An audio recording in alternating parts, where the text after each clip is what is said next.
The probe descended quietly into Earth's crust. It was small, shaped like a silver dart, no bigger than a child's arm. It had no weapons, no voice, just a mission to scan for rare energy signatures hidden deep underground, orbiting above. The alien ship Ruthless. Dawn floated in high atmosphere, invisible to humans. The Kalari crew inside were calm. This was a standard exploration. Earth was listed as a low-threat world, primitive, scattered, unimportant. But the probe was about to prove that wrong. It drilled through miles of rock in less than a minute. Temperature sensors flared. Pressure grew unstable. But then silence. Then ... Something clicked deep beneath the surface, under an ancient layer of diamond-hard stone. The probe struck metal, not human metal, alien, ancient. The drill stopped. Its sensors reached out, touched the surface of the unknown object, and in less than 0.03 seconds, it sent back one signal, a word the Kalari language had never used before: awakened. Kalari Commander Vexery was drinking his morning blend, a farrow leaf, when the ship shook. "Report," he barked, snapping up from his seat. "Probe's last signal corrupted," the technician replied, pale green skin turning gray. Then, everything in the lower deck shut down. Before Vexery could respond, the lights dimmed, not just on the ship, in orbit, across every Kalari satellite, watching Earth and far below, hidden under a mountain range. Something ancient stirred. The cavern had not been touched for over 300,000. Earth years? It was not natural. It was built by something before language, before stars, before history. A chamber carved from obsidian in folded space, sealed with codes now forgotten even by their creators, and in the center, standing perfectly, still, was a figure, human in shape, but not in energy, not in silence. He opened his eyes. No breath, no heartbeat. But alive somewhere thousands of miles above, the Ruthless Dawn began to tremble. Its engines failed. Gravity pulled it down just a little, enough to shake the crew. "He's awake," the ship's AI whispered into the main console. "This planet is no longer classified as low threat." Commander Vexery stared at the screen. A pulse was spreading out from under Earth's surface, like ripples in a still pond. Electromagnetic bursts, faster than light, with no known source. "Redirect all orbitals," he ordered. "Prepare for threat level 5. Be enough, because the thing down there had no level. The figure inside the cavern took a step forward. Stone cracked beneath him, not from weight, but from pressure. Time moved strangely here. A slow tick, then a rush, and stillness. He looked. Around the chamber, he saw nothing. But he felt everything. There were no memories in his mind. Only instincts. He was wrong. He was not supposed to be awake. He could feel it. Something had broken the seal. Something far above was watching him. He lifted his hand, instantly. 5 satellites in orbit burned out, their circuits melting from a flood of energy they couldn't register. The Kalari watched helplessly as their screens filled with static, and then came the first real signal from Earth, a pulse. Aimed not at the ship, but the stars. It said nothing, no words, no code, just a burst of power the galaxy noticed. At the galactic core, on the council moon of Venri, a warning light blinked red. It hadn't blinked in 200,000 years. The signal was ancient, predating any language still spoken. One phrase, auto-translated across hundreds of coms. Entity reclassification required. Zero-sum variable detected. The message was sent to over 900 systems. Council leaders paused. Debates stopped. Explorers changed course. Earth, once ignored, was now under full alert, and no one, not even the oldest AI, could explain what a zero-sum variable was back on Earth. Commander Vexery's ship tried to retreat, but something gripped it, not physically. There was no tractor beam, no energy chain, just pressure. Invisible and total. "Commander," said the helmsman, "we are being held in orbit by ... nothing." The commander's hands trembled. On-screen Earth turned slowly. But now in one specific area, the mountains, where the probe landed aglow, began to rise not visible light, but radiation. Particles not seen since the time of stellar formation. Kalen had walked to the chamber's edge, and now he stepped outside, high in the mountains of Earth, where no human dared to go. The surface cracked open. Out came a man. At least he looked like one. Tall, barefoot, skin pale as snow, eyes completely white. He blinked in the sunlight. He looked around, and the wind stopped blowing. Even the birds stopped flying. He took a breath not because he needed it, but because the planet around him demanded it. He listened. Somewhere, humans were laughing, living, fighting. He didn't know them, but the planet did, and it whispered to him, "They are yours to protect." On the Verloxy dawn, alarms screamed. "He's looking at us," a crew member said, barely able to speak. "No scanners active," Vexery barked. "We didn't target him, but it didn't matter." Kalen had looked up, his eyes pierced through clouds. Atmosphere, orbit. The Kalari ship was a pinprick in the sky. To Kalen it was ... curious. He lifted his hand, and the ship's hull began to hum, not shake. Not rattle, hum. Metal resonated like glass under stress. "We need to jump," the technician shouted. "We can't," yelled the helmsman. "Navigation's dead heezies inside the system." Commander Vexery slammed his fist down. "Send a message to the council." Now, and just as the signal was sent, the ship went black. No explosion, no flash. It simply powered down every circuit, every system, as if time inside had paused. Frozen in orbit, the Verloxy dawn drifted powerless inside. The crew gasped for breath as emergency systems failed, and far below, Kalen lowered his hand. A human boy in a nearby town looked up at the sky. He saw a flash, then darkness. He thought it was a meteor. He smiled in the mountains behind him. A figure began to walk downhill. He didn't speak, but every step echoed in space. He walked barefoot through the grass, the cold morning dew clinging to his skin. The wind returned. The birds sang again. But wherever he went, things changed. Trees leaned slightly toward him. Animals watched in silence, then fled in electronics phones. Cars. Streetlights just stopped working when he got too close. He didn't notice. He didn't know what he was. All he knew was one thing. His name was Kalen, and something inside him was waking faster than he could understand. 2 miles away, in a small town called Crayfield, a power outage confused the locals. First the lights blinked. Then the radio stations went silent. Cars refused to start. Watches stopped ticking. Phones lost all signal. Some blamed solar flares. Others said it was a power plant fault. But the cause was walking toward them slowly, calmly, like a man heading home from a long journey, only he had no home, no memory, just a sense of ... waiting, back in orbit. The Verloxy dawn floated dead in the sky. Kalari Commander Vexery coughed as emergency oxygen kicked in. Finally, the lights returned dim, flickering status. He barked. "Everything's corrupted," the technician gasped. "Drive core, locked. Navigation, reset to 0. Vexery's eyes narrowed. 0. Yes.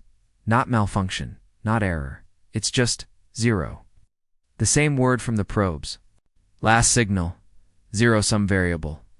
Send everything we have to the council. He's walking. He's learning. And we can't even move. Below, Kalen entered the town. A woman named Mara saw him first. She was outside her store, struggling with the lights when she spotted the figure in the distance. Tall, not dressed for the cold. She frowned and waved. "Hey, are you lost?" Kalen paused. His eyes studied her face like it was the first human he'd ever seen. Maybe it was. "Name?" she asked again, stepping closer. He opened his mouth. His voice was quiet, gentle, but layered, like more than one voice spoke at once, I think. "I'm Kalen." Mara tilted her head. "You okay? You need help?" He blinked. "I think I'm broken." The local sheriff arrived minutes later, People had started talking, saying phones melted in their hands when the stranger got too close, saying power lines sparked for no reason. Sheriff Dalton didn't believe in nonsense. But as he stepped out of his truck, the engine died. He reached for his radio. It popped and smoked in his hand. He looked at the man. Kalen looked back. "Who are you?" the sheriff asked. "I don't know," Kalen said. Dalton noticed his pupils weren't normal. They were white. Not glowing, but empty. Deep. "Where'd you come from?" Kalen looked toward the mountains, and suddenly the sky rumbled above. Earth. Satellites all over the world recorded the same event. The magnetic field had just pulsed. A wave of distortion that scrambled GPS, disabled communication systems, and disrupted timekeeping across 3 continents in space. AI-controlled fleets from 3 minor empires activated their long-range sensors, trying to get a lock on the source. They failed. Every sensor returned the same error. No measurable data. Energy undefined. They tried to scan the man again, but each time their systems melted from the inside like something inside Kalen resisted measurement. He wasn't just unknown. He was unknowable. Mara let Kalen sit in her shop. He said nothing. For a long time, then he picked up a glass cup and stared at it. "I remember this," he whispered. "You remember cups?" Mara joked. "No, I remember what happens when I lose control." The cup shattered without him touching it. Mara jumped back, but Kalen only stared at the shards, his expression blank. No surprise, no fear, just quiet acceptance, I think. "I was made for something," he said, and then he added, "but I don't want to be that thing." High in orbit, a new ship arrived. It didn't broadcast. It didn't blink on radar. It just appeared like it was always there. The Zolari, a secretive alien race. Ancient, cold, powerful. They had once fought Kalen and lost, but now their seeker ship had returned. To finish what the Kalari started, inside a Zolari mind construct floated in a tube. It's whispering to the ship's AI, "Locate the entity. Do not engage. Just scan and trap." But even before their scan activated, it failed. The Zolari screen flashed. One final line, "You cannot measure what you cannot contain." Then the seeker ship lost power and vanished into the black. Back in Crayfield, a storm began to build above. No clouds, no wind. Just pressure. Kalen stepped outside. Mara ran after him. "Wait, what's going on?" He looked up. His body trembled. His hands began to glow faintly with blue fire energy leaking from his cells. "I'm remembering," he said. And with that, the ground shook. Not a quake. Not an explosion. It felt like space itself was rippling. A streetlight near him bent like. It was made of rubber. Metal signs shriveled. Radios exploded. Car alarms screamed, and then a voice from inside his head. "You were not meant to wake. Return to the chamber." Kalen clutched his skull. He dropped to one knee. Mara ran to help him, but the moment she touched his arm, a blast of energy knocked her back 5 feet. She landed hard but alive. He looked at her, horrified. "I didn't mean to." And in that moment his memories came back in a flood. Not all, but enough. He saw war stars breaking apart, entire fleets torn apart by his hands, alien empires kneeling, some worshipping, others screaming, and the thing that made him, a being wrapped in living armor, a creature from another universe. "You are the reset," it said. "When the galaxy grows rotten, you are the fire."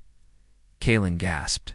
He stood at Marash, shaken, afraid, still on the ground. "I'm sorry," he whispered. "I'm not human." And then behind him, the air began to ripple. A portal opened, dark, cold. Filled with voices, a Kalari rescue ship had dropped a beacon. Kalen turned to face it, and from that portal came hunters, not soldiers. Not diplomats, but things built only to destroy anomalies like him.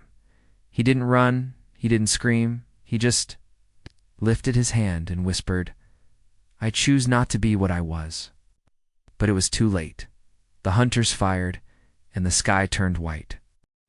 At the center of the galaxy, on a moon called Venri, 500 alien leaders gathered in silence. No laughter, no noise, no blinking lights. Only fear. The room was shaped like a spiral galaxy, its seats arranged by age of the empires. The oldest sat near the center, the youngest barely spoke. At the center was the core flame, pulsing blue fire that recorded every word spoken.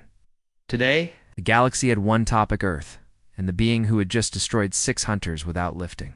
A finger, a small alien, gray-skinned with insect-like limbs, floated forward. "I present sensor logs." It clicked. Entity code, zero-sum variable. Images filled the room. Callan, standing calmly, glowing faint blue, while alien hunter drones turned to dust before they could even reach him. Another image showed Earth's magnetic field warping, time sensors reading distortions, and a short, terrifying message sent to all council members: he has begun remembering. The Grand Archivist, an ancient being made of crystal and vines, spoke slowly. This being once ended the first flame galaxy. War. Oldest files say he erased 100 civilizations in one solar rotation. Another alien stood, its voice harsh. That was before. Now he's on a primitive world, Death World. Their people do not even know what he is. The room trembled with whispers. A voice echoed loudly, robotic and deep. It came from the AI speaker, an ancient mind who spoke. For the machine factions, Earth is a cage. The humans are not his allies. But the cage is failing. Silence again. Then one sentence changed everything. Proposal: destroy Earth before full memory returns. Back on Earth, Kalen stood alone in a crater, smoke rising. Around him, the town of Crayfield was gone. Not destroyed, not burned, just erased. No buildings, no trees, just smooth glass and silent wind. But the people, alive, moved, protected. He didn't know how, he didn't remember doing it. But something inside him had moved faster than thought, shielding every life, transporting them away. He wanted to feel peace. Instead, he felt dread, because something had changed in the sky. He could feel it. A decision was being made, not by Earth, but by the stars, above him, hidden behind the moon. 5 alien ships gathered, each from a different empire, each carrying a Votanda weapon. If the Council passed Resolution 972X, these ships would begin planetary cleansing. They didn't want to, but fear is louder than reason, and fear had a name now: Kalen on Venri. The Council flame flared blue. The vote began, one by one. Hands, claws, tendrils, or code signals marked a choice: eradicate Earth. Yes or no. Kalen's face appeared in the center, frozen image of him looking toward the sky. Some looked away, others stared. One young diplomat, only 40 years old in her species' time, whispered, "He didn't kill the town, he saved them." But the older empires didn't care. They had seen this pattern before. A great weapon awakens, then ... The stars go dark. They feared the end more than they hoped for mercy. The votes came in. First 20, then 100, then 300. Final total, 413 YS. 87 no. Resolution passed. Earth is marked for destruction. On a hidden base outside the Andromeda border, a super weapon powered up. It was not a bomb. It was not a missile. It was a sun killer, quantum-threaded. Device designed to collapse a star into nothingness in seconds, untraceable. Instant, they would not strike. Earth, they would erase its sun. Kalen felt it the moment it launched, a ripple through space. Death sentence wrapped in silence, he dropped to his knees. Not because of fear, but because of sadness. They didn't ask. They didn't talk. They just decided he was a threat and chose to kill everything around him, thousands of miles away. Woke up inside a strange white room. Others from Crayfield. They're unharmed. Confused, no one remembered how they got there. A single figure stood at the doorway. Kalen. He looked tired. Not in body. But in spirit, you're safe, he said. But Earth isn't. Mara stepped forward. What happened? They voted, he whispered. They're going to kill the sun. She froze. Can you stop it? I don't know, he said. Quietly. But I can't let this planet die. Then his body lit up like lightning trapped in skin. For the first time since awakening, he chose to fight. The sun killer. Approached Earth's solar system traveling faster than light, cloaked. In space-folding layers, no one on Earth saw it. No telescope. No radar. Nothing. Except Kalen. He walked outside, lifted his hand, and the air cracked. Above him, clouds spun into spirals. Birds froze mid-flight. Wind turned into a vortex. He closed his eyes and reached into space. Across 10 billion kilometers, into the void. His voice echoed not from his mouth, but from the fabric of space itself. Stop. The sun killer shuddered. Its engine stalled. Its hull warped. And then every atom inside. It unraveled into sparks. No explosion, just ... silence. And it was gone. On Venri, the council stared at their screens. Failure, the AI speaker said. Impossible. The sun killer was perfect. No, whispered the archivist. He is remembering, and we are out of time. In the center of the room, the flame turned black. A signal lit up across the galaxy. Earth's status changed. Class. Red. No further action without emergency protocol. And for the first time in 60,000 years, the entire council stood in silence. Because they realized something horrible. They had tried to kill a weapon, but they had only awakened a protector, and now the galaxy waited, not for war, but for judgment. The galaxy had made a mistake. They tried to destroy Earth to stop a man they didn't understand. Now he stood between them and the sun, alive, awake, and remembering far beyond known space. Orbiting a black hole, there was a hidden station called Eventum Cordata. Inside it slept something very old, older than the council. Older than language. It was not alive. It was not dead. It was Solus Prime, an ancient living machine once used to scan gods, titans, and anomalies. Its mind had not been active in 100,000 years until today, because the council sent one last request. Scan the mind of the zero-sum entity. Report truth. Solus Prime's I flickered, and in a low mechanical voice it replied, Bring me closer. Back on Earth, Kalen sat at the edge of a cliff, overlooking a forest still trembling from his last awakening. He didn't sleep. He didn't need to, but Mara did. She slept nearby, curled up in the grass under a strange blue energy shield he had created without realizing it. He watched the stars, and the stars watched back. Suddenly, the air changed. Something heavy old was coming. He felt it before it arrived.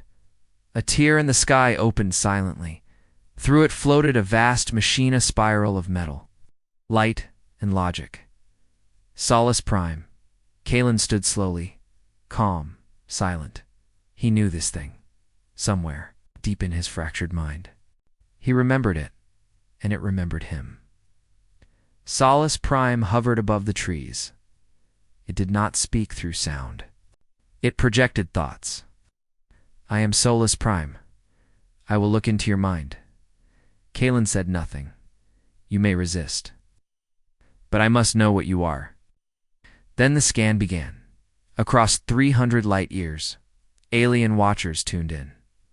Every faction, every race, every empire. Watching the live mind scan of the being that terrified the galaxy, they saw the machine reach out. A beam of light touched Kalen's forehead, and then the feed exploded. Inside Solus Prime's neural chamber, chaos erupted. The moment the beam touched Kalen, the machine began to burn from the inside. Not fire, not heat, ... Too much, too. Kalen's memories weren't like any others. They weren't thoughts. They were laws. Memories of rewriting, reality, of walking through stars, of speaking to machines and making them live or die, of collapsing black holes with a thought. Solace Prime screamed not in fear, but in logic failure. It saw a memory of Kalen from eons ago. Standing on the ruins of a broken universe, he whispered, "I was not born. I was built, then I broke free." And with that, Solace Prime crashed. The alien empires watched in horror as the scan stream ended. The last thing broadcast was Solace Prime's final word, "Run." Then all went black. On Earth, Kalen stood in the same spot. His body glowed like a dying star. Solace Prime fell from the sky, smoking, dead, silent. Kalen looked at it, no anger, no pride. Just sadness. "I didn't want that," he whispered. Mara, now awake, walked to his side. What did it see? Kalen stared into the distance. "I think it saw what I was before I was buried." Mara put a hand on his arm. "You're not that now." He looked down at her. "No, but I could be." On the council moon of Venri, chaos erupted. Solace Prime is dead. His mind is unscannable. We've unleashed something beyond our science. A lone voice rose above the panic. A reptilian strategist named Ractal slammed his claws on the table. "We must offer peace. It's not war. If we keep pushing, we will not survive." But others shouted him down. "Peace with what? That thing is a planet killer. Earth must be locked down. Start evacuation plans for all nearby systems." On Earth, Kalen walked through the forest, silent, thoughtful. Birds began to follow him. Small animals watched. Even the trees leaned slightly as he passed. He was part of this world now, but he also wasn't. And then something else happened. From deep in the earth, another signal pulsed, faint, hidden, old. It called only one name, Kalen. He stopped walking. He heard it too. Not with ears, but with memory. A vault. One. Didn't remember hiding, but one that held the truth in Antarctica. Ice cracked. Something ancient was waking. Not him. A message. For humans. For him. For the stars. And above the ice, satellites began to fail again. The world was changing, because the man who had once ended galaxies was beginning to remember why he was made, and the galaxy had run out of tools. To stop him, he stood at the top of the world. The cold winds of Antarctica tore across the ice. The sky above was a soft gray, and the Earth's magnetic field twisted. Strangely around him, Kalen didn't feel the cold. He stared down into a hole in the ice newly opened. Not natural. Perfectly shaped. Perfect circle, carved by something old. He had followed the signal here. Something was calling him. From beneath the planet, Mara watched from a safe distance. Bundled in thick gear, her breath fogging the air. "You sure about this?" she called out. Kalen nodded slowly. "It's not a trap," he said softly. "It's a memory." And then he stepped down. The tunnel dropped deep into the ice sheet, deeper than any human had drilled. As Kalen walked, lights along the walls began to flicker on blue, ancient, and not human. The further he went, the more. Symbols appeared on the walls. They weren't in any known language, but Kalen could read them. He touched one gently, and the wall spoke. "Welcome back, Unit KOX. Core energy signature, confirmed." Kalen winced. "I hated that name," he whispered, "because it wasn't a name. It was a serial number at the end of the tunnel." The path opened into a black metal chamber in the center. Floated a glowing sphere the size of a human heart. Pulsing softly around it, ancient machines hummed. The orb flickered as he approached. "Your primary core is returned. Would you like to resume full memory?" Kalen hesitated. Mara had caught up now. "Out." She stepped beside him, staring at the orb. "What is that?" He didn't answer right away. He looked, afraid. Finally, he said, "It's the backup. My original design. Everything I used to bib for I chose to forget." Mara frowned. "Why forget?" He turned to her. "Because I wasn't made to protect. I was made to end." Above the solar system, the stars shimmered. 1 HR 8761. A red giant at the edge of the Orion arm dash dimmed. Not from death, not from age, from touch. Across the galaxy, scientists and sensors recorded the event in panic. A single man, no ship, no suit, no tools, had traveled to the star Kalen, and he had placed one hand near its core, and the star had responded. It dimmed, not burned. Just obeyed. Council chambers across 3 empires exploded into chaos. He moved from Earth to HR 8761 in seconds. He touched a star. He slowed its fusion. Didn't destroy it, said one voice. That means he's still holding back. The archivist stood and whispered what many were thinking. If he can dim a star, he can end all of them. But Kalen hadn't gone there to threaten.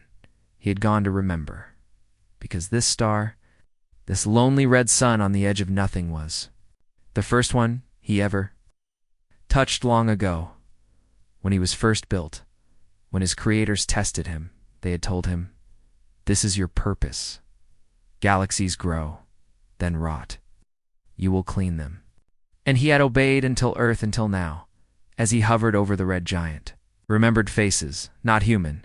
His creators tall, golden, cold, no emotion. It's just purpose. They had made him to restart civilizations, to destroy them when they became corrupt. He had ended 3 galaxies under their command. And then one day, he had refused. That was when they buried him, not in chains, but in memory. He blinked and returned to Earth. Back to the chamber in Antarctica, the orb hovered in front of him still, glowing brighter now, full memory restore complete. He nodded. His eyes now pulsed with light, not dangerous, but deep. Mara took a step back. "Who are you now?" Turned to her. His voice was quiet, but strong. "I'm what I was always meant to be." He stepped toward her gently. "But this time, I get to choose what that means." Across the galaxy, fleets moved. Not to attack, but to hide. Because every empire now knew one thing. Their weapons couldn't stop him. Their science couldn't explain. Him and their stars weren't safe. He hadn't made war, but he had made a point. Back on Earth, Kalen walked outside again. The sky was darker now. Not from clouds, but from the Council's fear. They had stopped scanning him, stopped sending probes, stopped speaking. He could feel the silence, and silence, in space, meant fear. Mara walked beside him, her breath visible in the cold. "You could rule everything now." "I don't want to," he said. "But you could," she said quietly. He stopped and looked up at the stars. "I could dim every sun," he said. "But Earth showed me something better." She smiled. "Like what?" But he Turned to her, smiling faintly. "People." They came in silence. No warnings, no announcements, just shadows, thousands of them, sliding to Earth's system like a tide of metal. The Council called it the Containment Armada, a final choice not to talk, not to plead, but to remove the problem.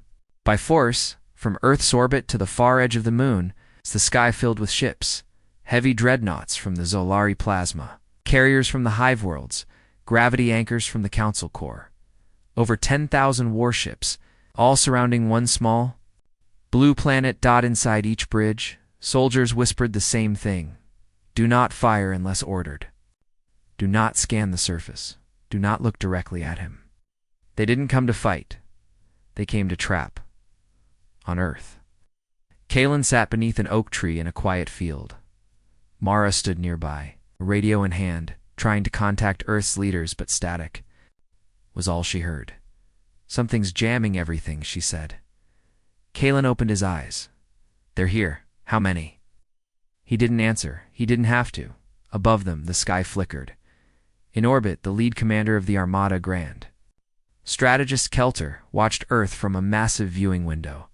His orders were clear: if he resists, unleash the Omega Protocol. He knew the risk. This wasn't just a war. It was a final chance to control something that shouldn't exist. He raised his voice. Begin gravitational compression net. Hundreds of council ships fired anchor beams toward the planet, invisible. Fields surrounded Earth. They planned to freeze him in space-time forever, but Kalan stood up and blinked once, and the sky rippled above the clouds. Anchor ships began to shudder, their beams bent backward, then snapped. Not destroyed, denied Kalan. Didn't speak. He simply raised one hand. And then, across the entire sky, sound returned. A thunderclap, too loud for any. Weapon echoed across the earth. Windows shattered. Birds vanished. Satellites tumbled, and in orbit, one by one. Ships began to vanish. Not explode, not burn, just disappear. A wave moved outward from Earth. Like a silent ripple in a calm lake, where it passed, ships blinked out of existence. On the Council Command Bridge, panic spread. Over 600 ships lost. Black boxes show no damage. They were just removed. Kelter gritted his teeth. Begin Omega, now. Deep in the fleet's core, a hidden weapon unlocked. It was not a missile. It was a living star, captured, chained, compressed into a containment shell, designed for one purpose: reverse creation. A weapon meant to collapse reality in a focused direction. The weapon charged. It pointed toward Earth then. The entire bridge of the flagship screamed, not. From pain, from memory, suddenly. Every soldier remembered something they had never lived. They saw Kalan walking through fire, turning fleets to dust, pulling stars apart like paper. And then they all heard a voice. Inside their minds, you came not to reason, you came to erase. You feared what you didn't understand, and then you were warned. From Earth's surface, Kalan lifted his hand to the sky. A soft wind flowed through the trees. Mara watched, eyes wide. His skin glowed faint gold. Are you going to destroy them? She whispered. Kalan looked at her. No. And with a quiet breath, he whispered, go home. In orbit, every remaining ship shook violently and then light. Not blinding, gentle, peaceful, every weapon shut down. Every engine cooled. And then all 9,000 surviving ships jumped to their home systems, simultaneously. Not by command, not by fuel, but by force. Kalan had sent them away, across light-years, without touching a single one. Earth's skies cleared, the stars returned, and the silence that followed was total. On the far edge of the galaxy, inside council chambers, leaders stood stunned. Kelter sat in his chair, trembling. He didn't kill us, he whispered. He could have. Others nodded slowly. They had sent their best, their worst, their last chance. And he had sent them all home. Without blood, without rage, but with a message. A simple one. He doesn't want war. Back on Earth, Kalan sat again beneath the oak tree. Mara knelt beside him, holding her breath. You didn't even touch them. I didn't need to, he said. But you could have, she said quietly. Yes. Then why not? Kalan looked up at the stars, because they thought power meant destruction. He looked at her. I wanted to show them it can mean choice. Far beneath the earth, something shifted. Another ancient vault opened. Inside was a warning, not from his creators, but from someone else. Something older. The message. You are not the final weapon, only the first. Others will come. Kalan stood up. He felt it too. The next storm was already coming, but now the galaxy had seen what one of him could do.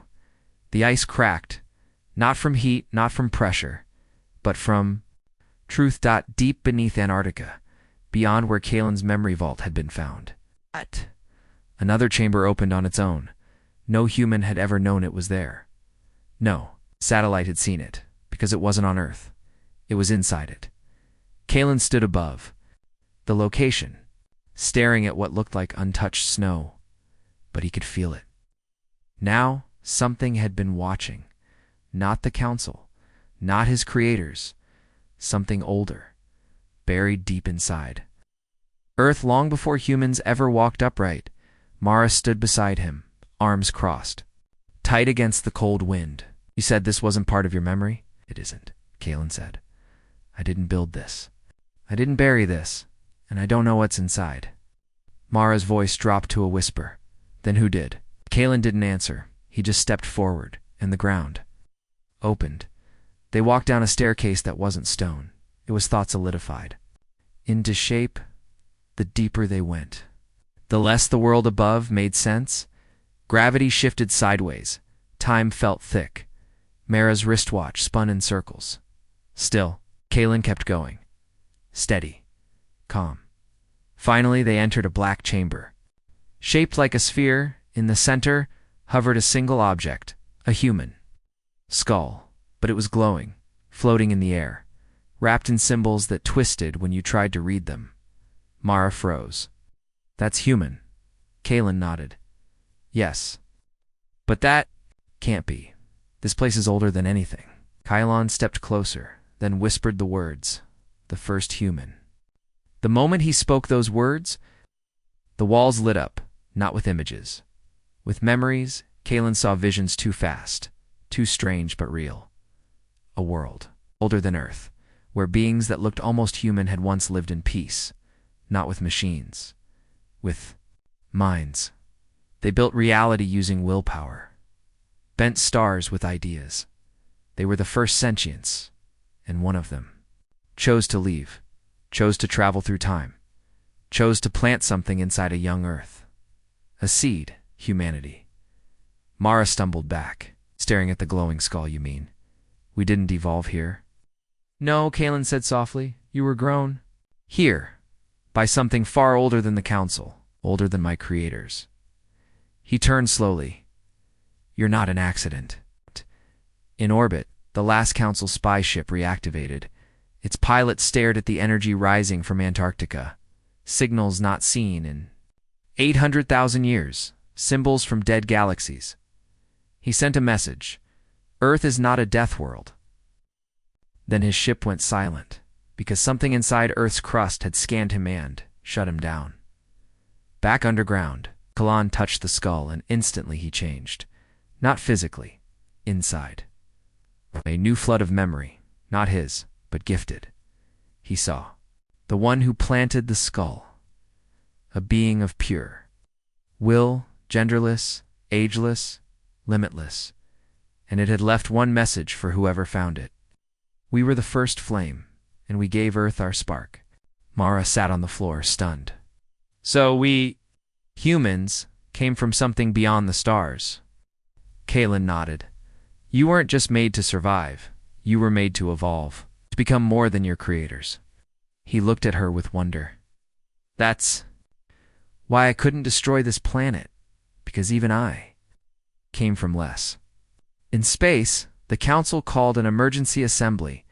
They had received the scan from Earth, the skull, the signal, the first flame, and they realized something terrifying.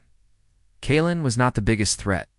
Humans were, because Kalen was built with purpose. But humans, they were growing without limit, from nothing, from dirt, from will, and someday they would surpass. Even him, back beneath the ice, skull dimmed. Its purpose was fulfilled. Kalen and Mara stood in silence. Then Kalen looked up through rock, through crust, through clouds. They're going to panic now, he said. The Council. No, he whispered. The ones who built me, the ones who buried me. He turned to her. They're still out there. Now they know I've remembered. In deep space, on the edge of the void rift, a tomb opened. Dark light spilled. Out, metal moved, and a voice dry as dying stars said, He is remembered. Earth has awoken. Begin the return. The stars were shaking. Across the galaxy, sensors failed, time readings broke. Elite itself bent in strange ways. They had returned. The ones who built Kalen, on the edge of the void rift. 7 black ships emerged from nothing. Not warped in. Not jumped. They simply appeared, carved into existence by will alone. They had no names, no flags, no signals.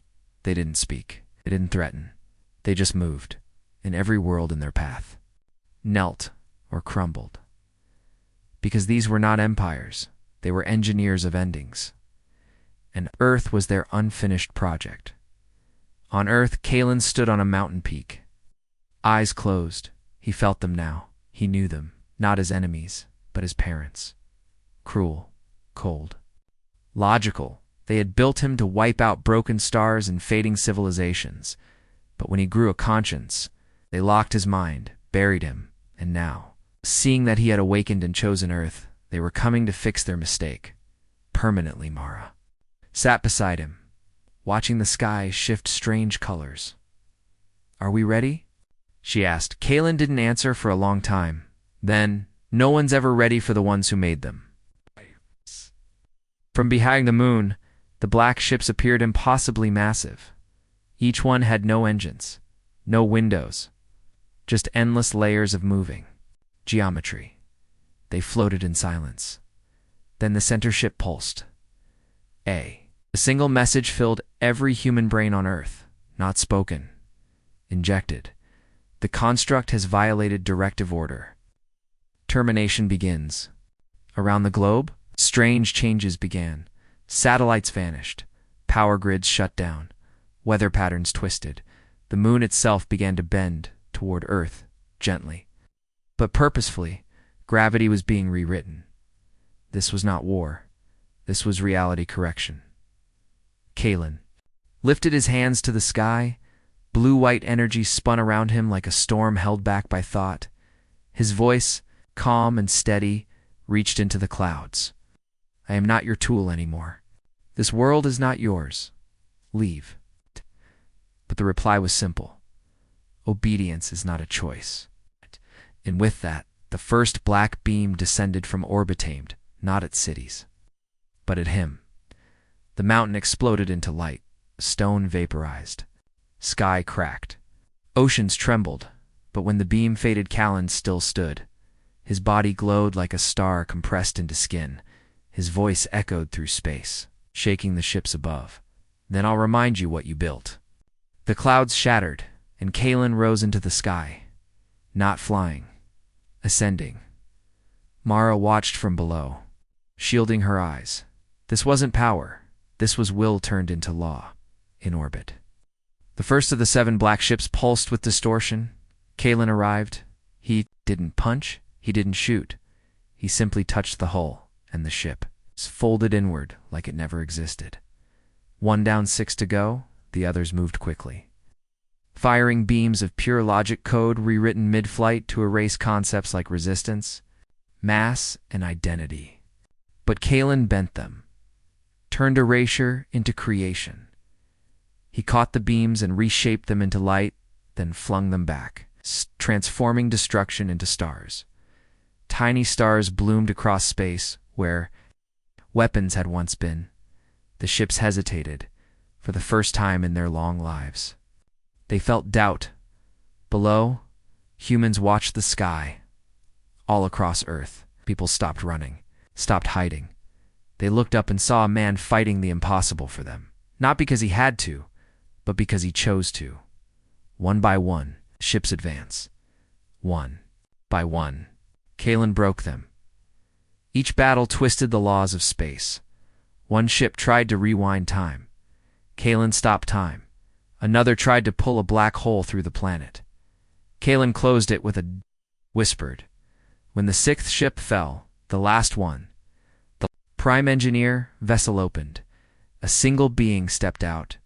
It had no face, no form, just shifting shadows and light. The original creator, the one who designed.